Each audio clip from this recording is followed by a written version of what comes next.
Here we go. This is the clipping mask assignment right here, but we're going to now include a layer mask. Fun, easy. It's used all the time. I'm going to change the background color first, though. I'm going to change it in kind of a different way. I'm going to go with the opposite color here. I'll grab the eyedropper and just click in this area. I've got an 11 by 11 average, so I'm actually selecting right on this layer. Good. So that's the color. And what I'm going to do is just create a new layer and just take my paintbrush and just do a color like that. And then I'm going to do Control I. Control I is the opposite color. So it inverts the color. So if it was white, it would invert to black. And then I'll grab my eyedropper and I'll just select that color. There we go. Now I have that color. And I'm just going to delete this. And then I'm going to go Alt Backspace to fill with that blue. So Alt Backspace fills with foreground color. Control Backspace fills with background color, which is white. And then, yeah, you know what I just realized. I actually need this on a new layer. Need it on a new layer because I need to add that layer mask there. And I'm going to use this one right here, this button, Add Layer Mask. And what I can do is, using black and white, I can hide pixels. So if I get a brush and I paint in black, I hide pixels and reveal the ones below. So it's revealing the pixels below through that black paint. And it can also be a gradient as well.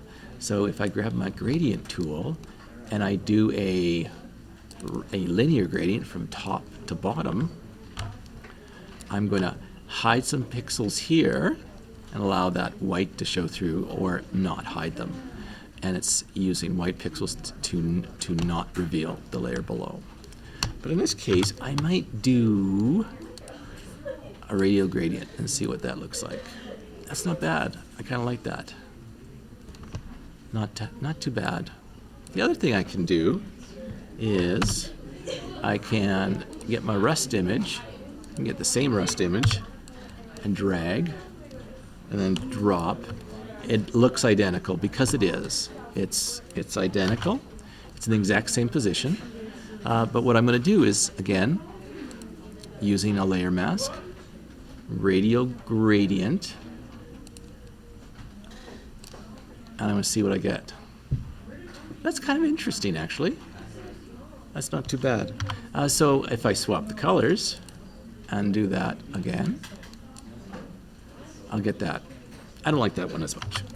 I could also do a linear gradient from top to bottom. So hiding at the top, revealing at the bottom, because black pixels are at the bottom.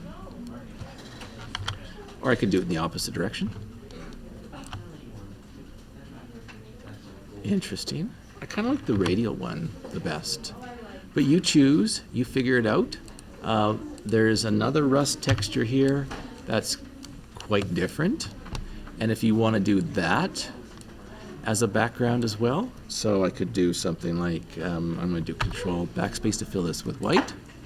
And then I'm going to get my mask tool again, gradient, and I'm going to go from black to white, so we'll see what happens. Oops. I want a radial gradient. Like that. So it has a lot of white pixels showing through and then fades out to not showing through. Cool. Give that a shot. See what you get. Have fun with it. And we'll see you next time.